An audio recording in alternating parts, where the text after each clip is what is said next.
What is up, beautiful people? I have my friend Emily here, Emily Tilton. And so today is another client testimonial just for us to like basically catch up and talk about basically the whole experience of us working together and just kind of like where she's at now and stuff. And so we talked a little bit before of kind of like what the intention for this one is, like how I'm going about these like client testimonials videos.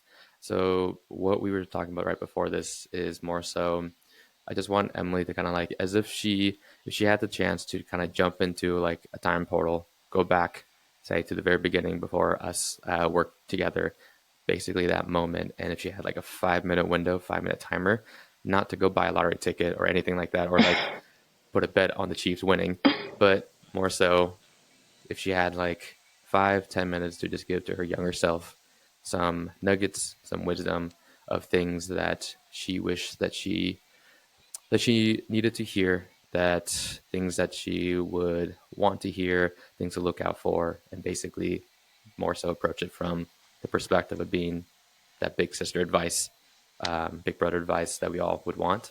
So, Emily, first off, thank you for taking the time of your day to come on here and chatting with me.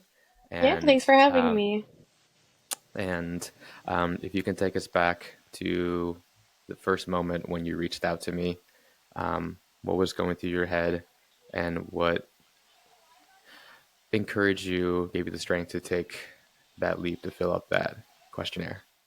Yeah, so um, when we first started, I was at the lowest point of my life ever. Um, I have three daughters, and my youngest one had passed away.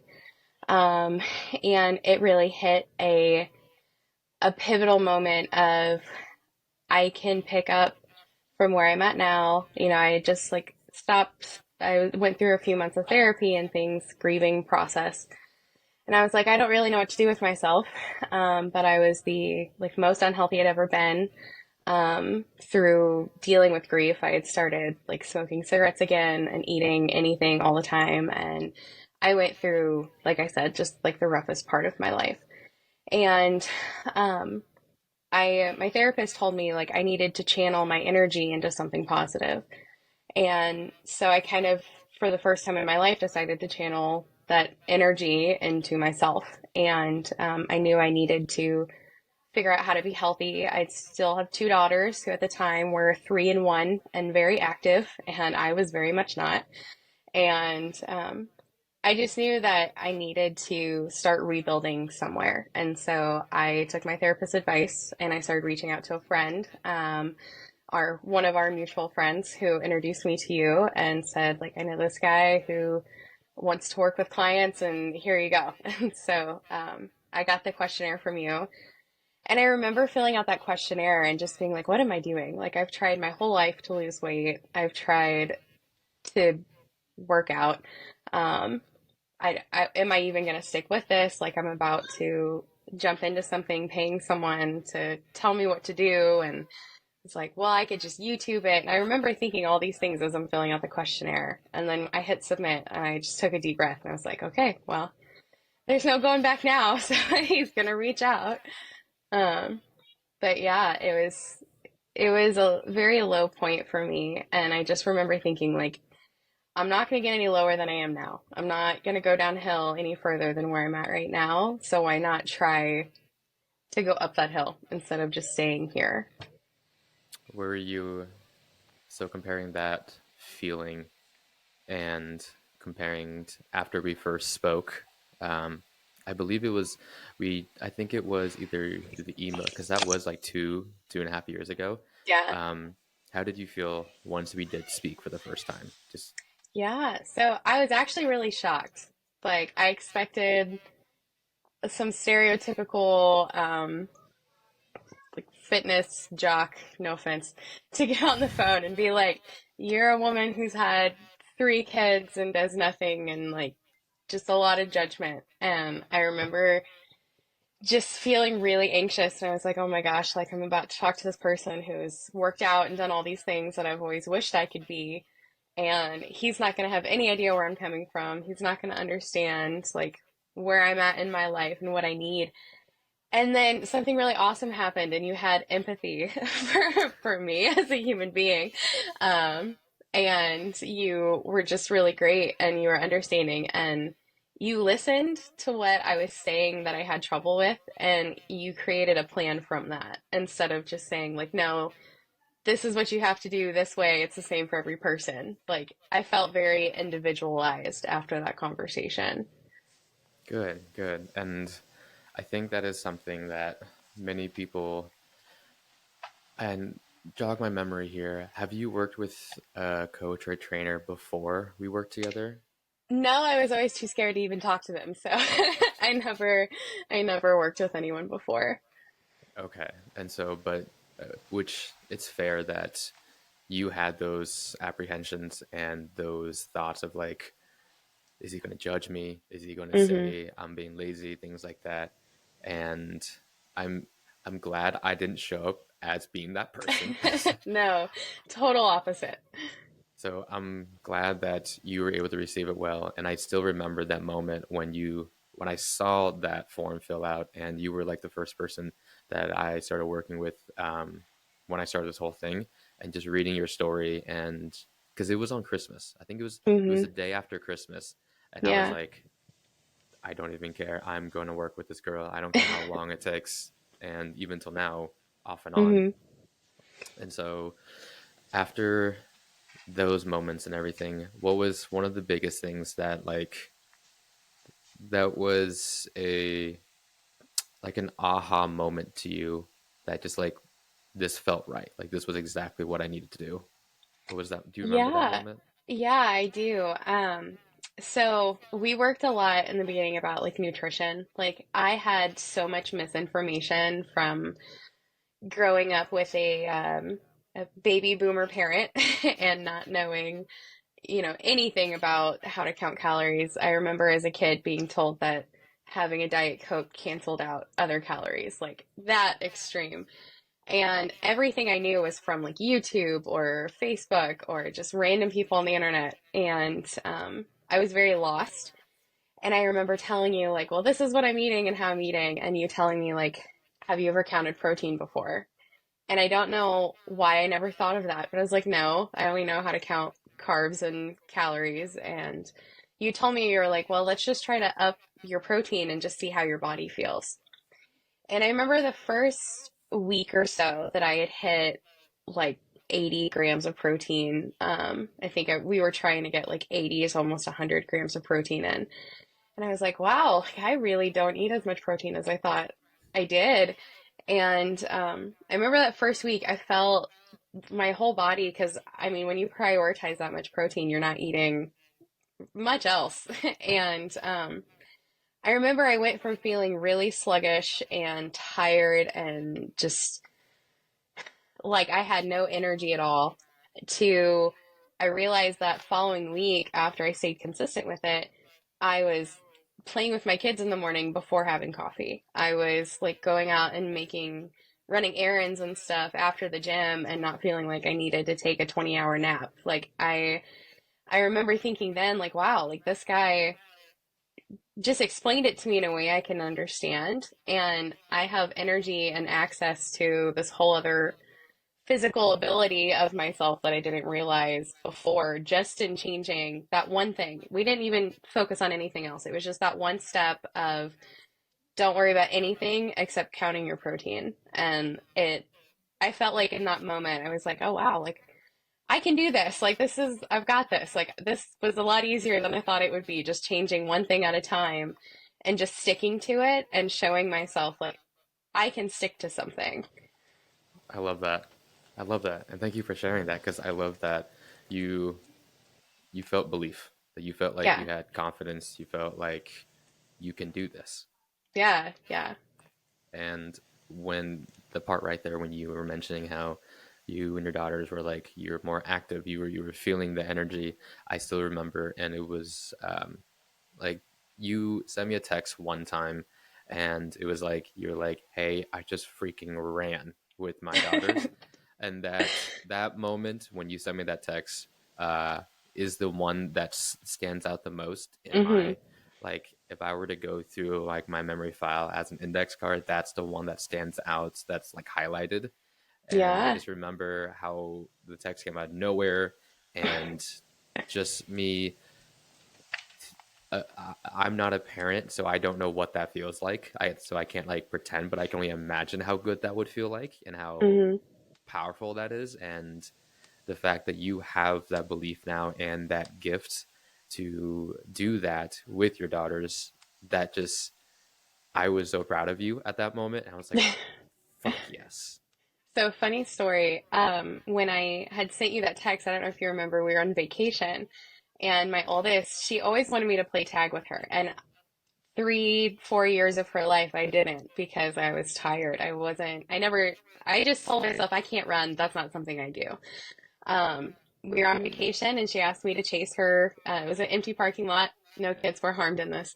And she said she wanted me to chase her and play tag.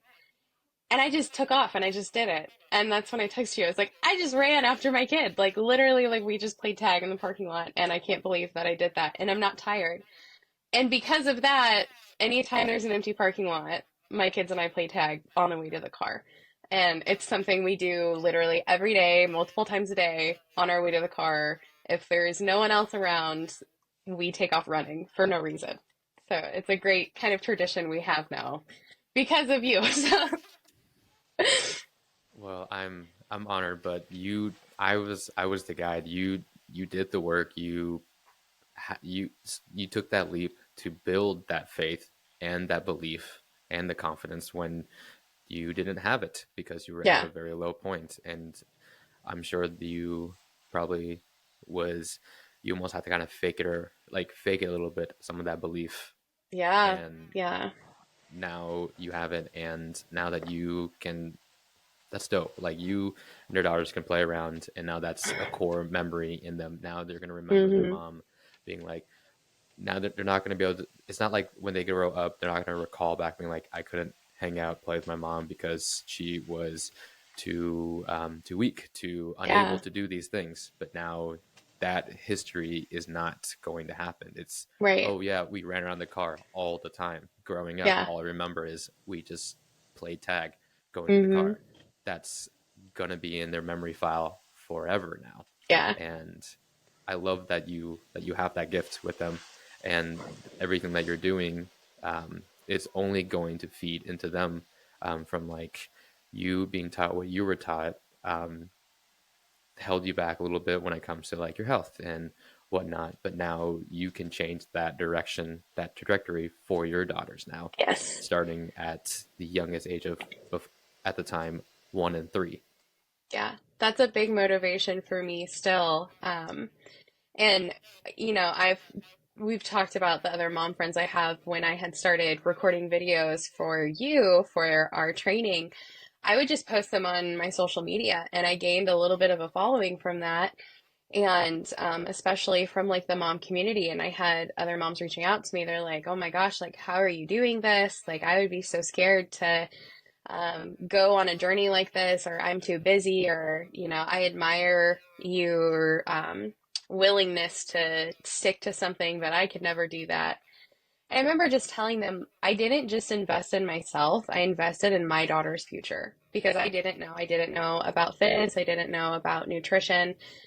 I didn't want my girls to go through what I went through. And so every time someone said, like, how do you prioritize this financially or in your motivation with all the other things and tasks and just the mental load that we have as moms? And I told them, like, I'm prioritizing my girls' future because if I don't teach them, they're going to have to go through this by themselves like I am now.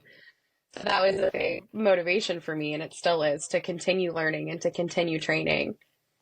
And I think that's, I'm really glad you brought that point and shared that for anyone else that's listening to this, that being a parent, being a mom, and I can only think back, like reflecting back on my mom, because like I grew up having a single mom, and there's multiple of us, and I can only like me looking at the mental load and stress she had to deal with and handle, all the responsibilities and hats that she had to kind of handle, and you having to do all that while on your own path of how do I evolve as a person? How do Hmm. I get healthier? So then you're not just for you, it's you're trying to be a beacon for your daughters in the future.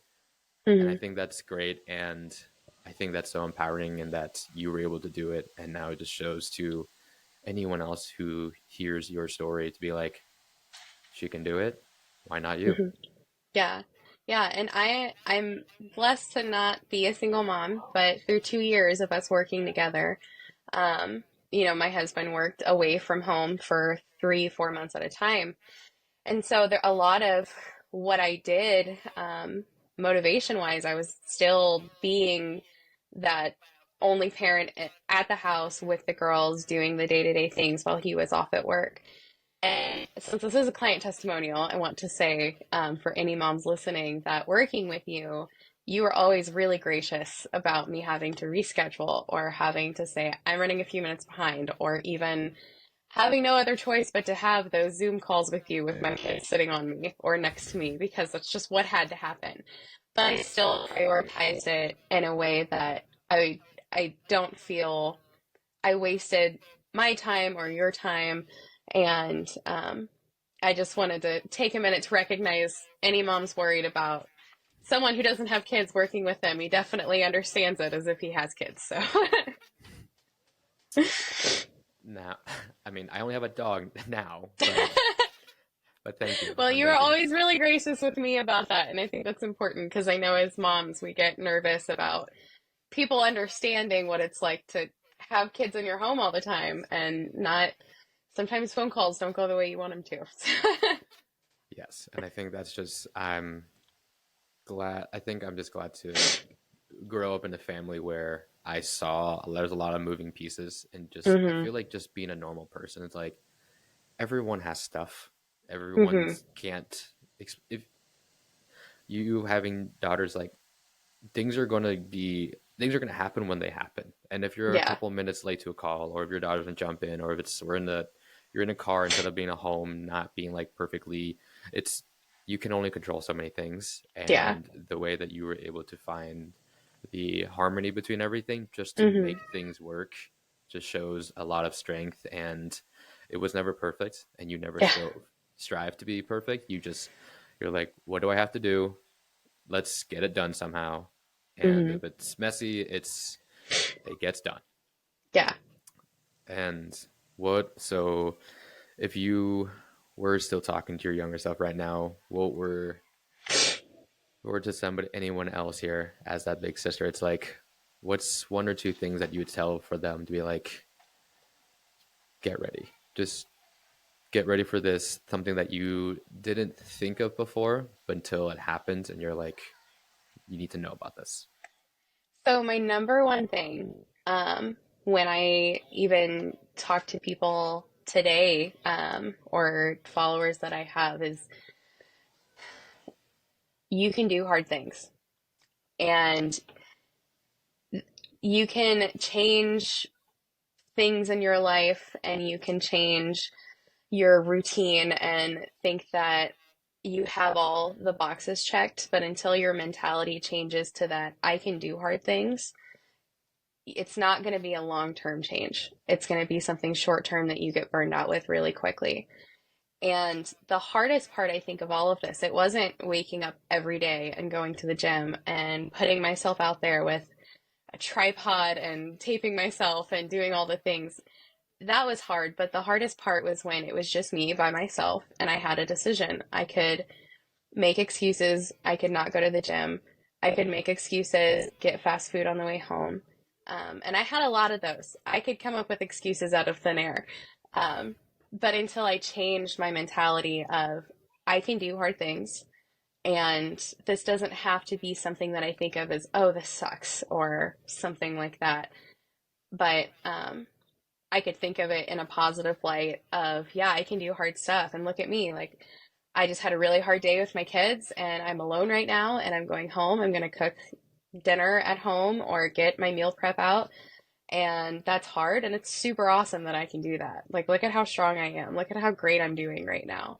And having that switch in your mind from like, I'm dreading doing this to like, hey, look at it's so cool that I can do this hard stuff. Like, having that confidence boost and just mentality shift is something that I encourage everyone and anyone who's on any type of, whether it's a weight loss journey, health and fitness, or even just trying to do better in school or whatever it is like believe that you can do hard things and be proud of yourself for that, because that one little shift in your mindset is going to change and open so many doors for you.